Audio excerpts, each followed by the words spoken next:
Hi, it's me, Miss Fry. After a way too long hiatus, with some good-looking hair, I must say. Um, and I'm in a new location in my apartment. All kinds of things happening. I was working on a little something for graduation with Mr. House, and I didn't have enough space on my computer, so finally finished that, and then now I'm back with more space, and I'm going to read The One and Only Ivan for a bit, and then The One and Only Bob. Okay, I missed you guys. All right, poor Mac. Let's back up. Oh, he was rude to, he was mean to Ruby, and Ruby smacked him. And the last thing Bob says was, direct hit. Mac groans. He stumbles to his feet and hobbles off toward his office. Ruby watches him leave. I can't read her expression. Is she afraid? Relieved? Proud? When Mac is gone, George and Julia lead Ruby from the ring. It's okay, baby, it's okay, Julia says, stroking Ruby's head. They settle Ruby in her domain and make sure she has fresh water and food. Before long, Ruby's dozing. Dad, Julia asks as George locks Ruby's iron door. Do you think Mac would ever hurt Ruby? I don't think so, Jules, George says. At least I hope not. Maybe we could call someone. George scratches his chin. I wish I could help Ruby, but I wouldn't know how. I mean, who would I call? The elephant cops? Besides, George looks down. I need this job, Jules. We need this job.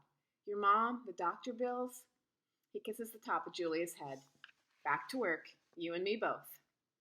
Julia sighs and reaches for her backpack. She removes a piece of paper, a bottle of water, and a small metal box. Homework first, George says, wagging a finger. Then you can paint. It's for art class, Julia explains. We're doing watercolors. I'm going to paint Ruby. George smiles. All right, then. Just don't forget your spelling. Dad, Julia asks again, did you see Mac's face when Ruby hit him? George nods. Yes, he said solemnly. I did. He shakes his head. Poor Mac. And turns away, and only then do I hear him laughing. Colors. Julia opens the metal box. I see a row of little squares. Green, blue, red, black, yellow, purple, orange. The colors seem to glow. She pulls out a brush with a thin tuft of a tail at its end. She dips the brush in water and wets the paper, then taps at the red square. When the brush meets the damp paper, pink petals of color unfurl like morning flowers. I can't take my eyes off that magical brush. For a moment, I'm not thinking about Ruby and Mac and the claw stick and Stella. Almost. Julia touches red again, then blue, and there, suddenly, is the purple of a ripe grape. She touches the blue, and her paper turns to summer sky. Black and white, and now I see that she is painting a picture of Ruby. I can make out her floppy ears, her thick legs. Julia stops painting. She takes a few steps back, hands on her hips, gazing at her work. She scowls. It's not right, she says. She glances over her shoulder at me. I try to look encouraging. Julia starts to crumple up the paper, then reconsiders. Instead, she slides it into my cage at the spot where my glass is broken. Here you go, she says. A Julia original. That'll be worth millions someday. Gingerly, I pick up the paper. I do not eat a single bite of it. Oh, hey, I almost forgot. Julia runs to her backpack. She pulls out 3 plastic jars, one yellow, one blue, one red. She opens the jars, and an odd, not food smell hits my nose. Julia pushes the jar one by one through the opening. Then she slides some paper through. These are called finger paints, she says. My aunt gave them to me, but really, I'm too old for finger painting. Sorry, I have these little bugs. I'm sorry. Oh. I stick a finger into the red jar. The paint is thick as mud. It's cool and smooth, like bananas underfoot. I pop my finger into my mouth. It's not exactly ripe mango, but it's not bad. Julia laughs. You don't eat it. You paint with it. She grabs a piece of paper and presses her fingers on it. See? Like this. I place my finger on a piece of paper, I lift it, and a red mark is there. I get a bigger glob from the pot and slap my hand down on the page. When I pull my hand off the paper, its red twin stays behind. This isn't like the ghostly handprints on my glass, the ones my visitors leave behind. This handprint can't be so easily wiped away. A bad dream. I lie awake, peeling dried red paint off my fingertips.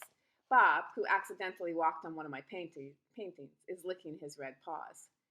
Every so often I glance over at the empty ring. The claw stick glints in the moonlight. Stop! No! Ruby's frantic cries startle me. Ruby, I call. You're having a bad dream. You're okay. You're safe. Where's Stella? She asks, gulping air. Before I can answer, she says, Never mind. I remember now.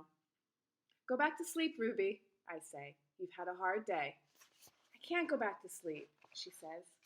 I'm afraid I'll have the same dream. There was a sharp stick and it hurt.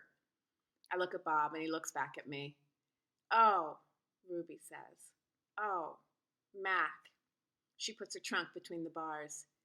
Do you think... She hesitates. Do you think Mac is mad at me because I hurt him today? I consider lying, but gorillas are terrible liars. Probably, I finally say. He ran away after that, Ruby says. Bob gives a scornful laugh. Crawled away is more like it. We are quiet for a while. Branches claw at the roof. A light rain drums. One of the parrots murmurs something in her sleep. Ruby breaks the silence. Ivan, I smell something funny. He can't help it, Bob says. I believe she's referring to the finger paints Julia gave me, I say. What are finger paints? Ruby asks. You make pictures with them, I explain. Could you make a picture of me? Maybe someday. I remember Julia's picture, the one that will be worth $1 million. I hold it up to the glass. Look, it's you. Julia made it. It's hard to see, Ruby says. There's not much moonlight. Why do I have 2 trunks? I examine the picture. Those are feet. Why do I have 2 feet?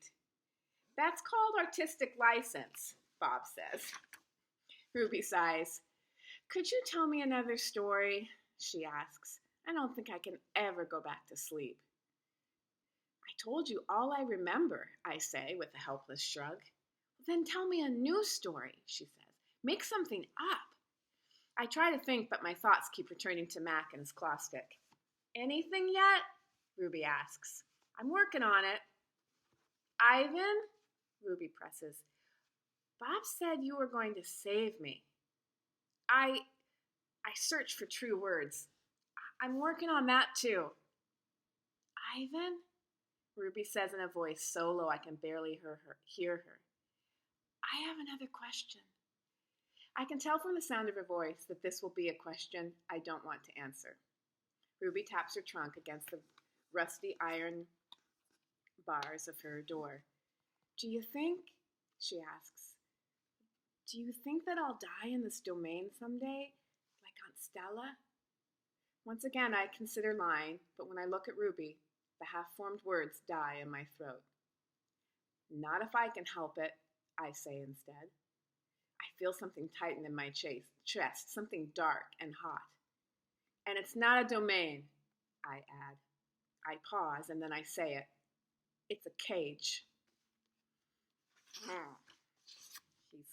Something's brewing. The story. I look at the ring layered with fresh sawdust. I look at the skylight, at the half-hidden moon. I just thought of a story, I say. Is it a made-up story or a true one? Ruby asks. True, I say. I hope. Ruby leans against the bars. Her eyes hold the pale moon in them the way a still pond holds stars. Once upon a time, I say, there was a baby elephant. She was smart and brave, and she needed to go to a place called a zoo. What's a zoo? Ruby asks. A zoo, Ruby, is a place where humans make amends. A good zoo is a place where humans care for animals and keep them safe. Did the baby elephant get to the zoo? Ruby asks softly. I don't answer right away. Yes, I say at last. How did she get there? Ruby asks. She had a friend, I say. A friend who made a promise. How? It takes a long time, but finally Ruby returns to sleep. Ivan, Bob whispers, yawning. What you said about the zoo, how are you going to do it? Suddenly I feel as if I could sleep for 1,000 days. I don't know, I admit. You'll think of something, Bob says confidently, his voice trailing off as his eyes close. What if I don't? I ask, but Bob is already asleep. His little red feet dance, and I know he's running in his dreams. Remembering, Bob and Ruby sleep on. I don't sleep. I think about the promise I made to Stella and the pictures I've made for Ruby, and I remember. I remember it all. What they did. We were clinging to our mother, my sister and I, when the humans killed her. They shot my father next. Then they chopped off their hands, their feet, their heads. Something else to buy. There is a cluttered, musty store near my cage. They sell an ashtray there. It is made from the hand of a gorilla. I don't understand this world sometimes, what people do. Another Ivan. Another Ivan. This could be a turning point, okay. When morning comes and the parking lot glimmers with dew, I see the billboard on the highway. There I am, the one and only Ivan, bathed in the pink light of dawn. I look so angry with my furrowed brow and clenched fists. I look the way my father did, the day the men came. I am, I suppose, a peaceful sort. Mostly I watch the world go by and think about naps and bananas and yogurt raisins. But inside me, hidden, is another Ivan. He could tear a grown man's limbs off his body. In the flicker of time it takes a snake's tongue to taste the air, he could taste revenge. He is the Ivan on the billboard. I stare at the one and only Ivan, at the faded picture of Stella, and I remember George and Mac on their ladders, adding the picture of Ruby to bring new visitors to the Exit 8 Big Top Mall and Video Arcade. I remember the story Ruby told, the one where the villagers came to her rescue. I hear Stella's kind, wise voice. Humans can surprise you sometimes. I look at my fingers coated in red paint, the color of blood, and I know how to keep my promise. Days. During the days I wait. During the nights, I paint. I worry when Mac takes Ruby into the ring. He carries the claw stick with him all the time now. He doesn't use it. He doesn't have to. Ruby isn't fighting back anymore. She does whatever Mac asks. Nights.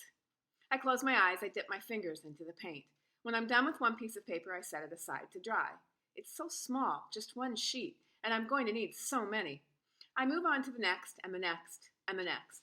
It's a giant puzzle, and I'm making the pieces one by one. By morning, my floor is covered with paintings. I hide the paintings under my pool of dirty water before Mac can see them. I don't want them to end up in the gift store, selling for $20 a piece, $25 with the frame. These paintings are for Ruby, every one of them. Project. Ivan? Ruby asks one morning when I am trying to nap. Why are you always so sleepy during the day? I've been working on a project at night, I tell her. What's a project? It's a thing, a painting. It's a painting for you, actually, I answer. Ruby looks pleased. Can I see it? Not yet. Ruby pokes with annoyance at her roped foot. She takes a deep breath. Ivan, do I have to do the shows with Mac today? I'm afraid so. I'm sorry, Ruby. Ruby dips her trunk in her water bucket. That's okay, she says. I already knew the answer. Not right. It's night again and everyone's asleep. I look at the picture I've just made, one of dozens. It's smudged and torn and a muddy blur. I place it beside the others lining my floor. The colors are wrong. The shapes are off. It looks like nothing. It's not what I'm trying to create. It's not what it's meant to be. It's not right, and I don't know why. Across the parking lot, the billboard beckons, as it always does. Come to the Exit 8 Big Top Mall and Video Arcade, home of the one and only Ivan, mighty Silverback. If I could use human words to say what I need to say, this would all be so easy. Instead, I have my pots of paint and my ragged pages.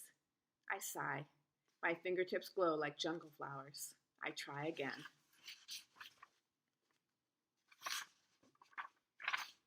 Going nowhere. I watch Ruby plod around the ring in endless circles, going nowhere. More visitors have been coming, but not many.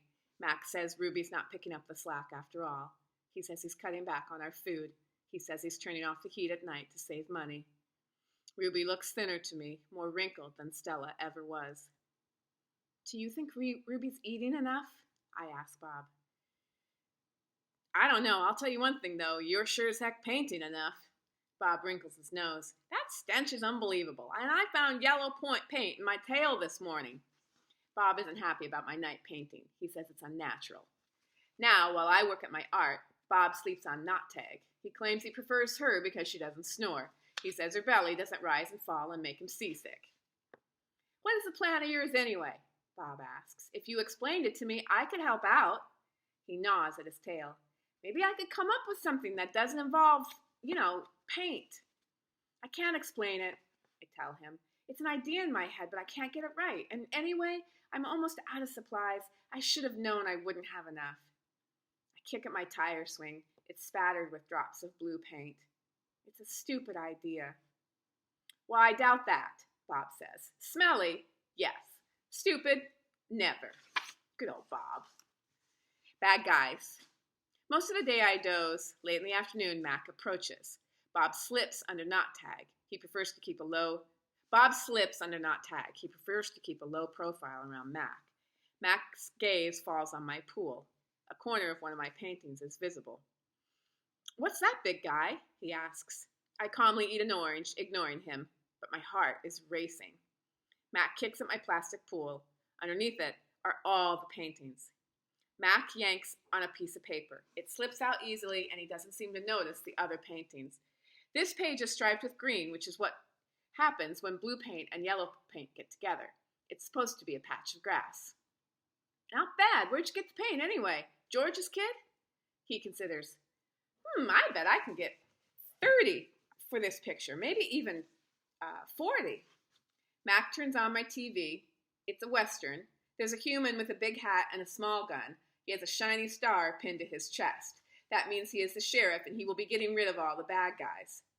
If this sells quick, I'm getting you some more of that paint, buddy, Mac says. He walks away with my painting, Ruby's painting.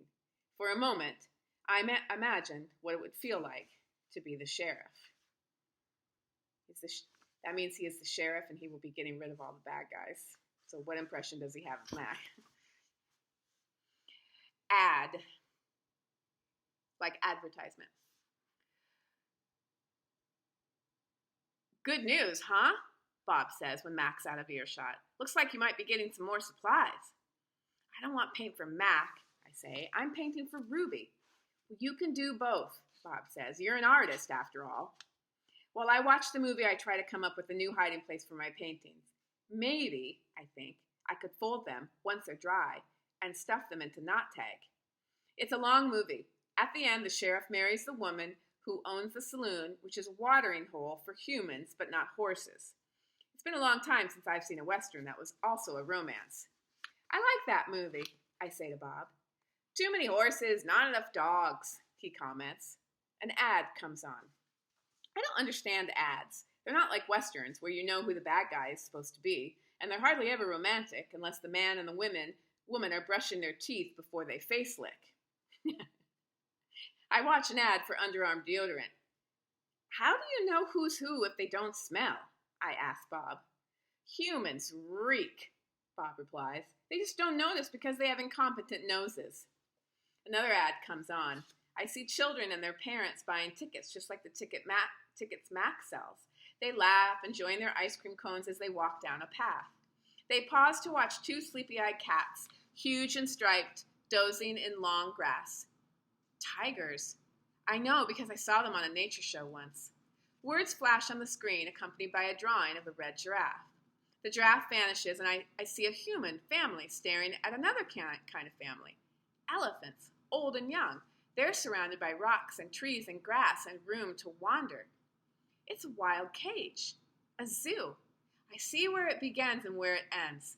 The wall that says you are this and we are that, and that is how it will always be. It's not a perfect place. Even in just a few fleeting seconds on my TV screen, I can see that. A perfect place would not need walls. But it's the place I need. I gaze at the elephants, and then I look over at Ruby, small and alone. Before the ad ends, I try to remember every last detail. Rocks, trees, tails, trunks. It's the picture I need to paint. Oh, he has an idea.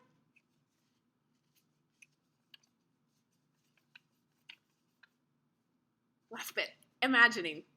It's different now when I paint. I'm not painting what I see in front of me, a banana, an apple. I'm painting what I see in my head, things that don't exist, at least not yet. Yay! Okay. All right, I'm going to post this, and then I am going to start on the one and only Bob. We're got a little bit more to do with this one. We'll do it. Okay, thanks for listening. I miss you guys. Okay, I'll talk to you soon. See you tomorrow for morning meeting. Bye.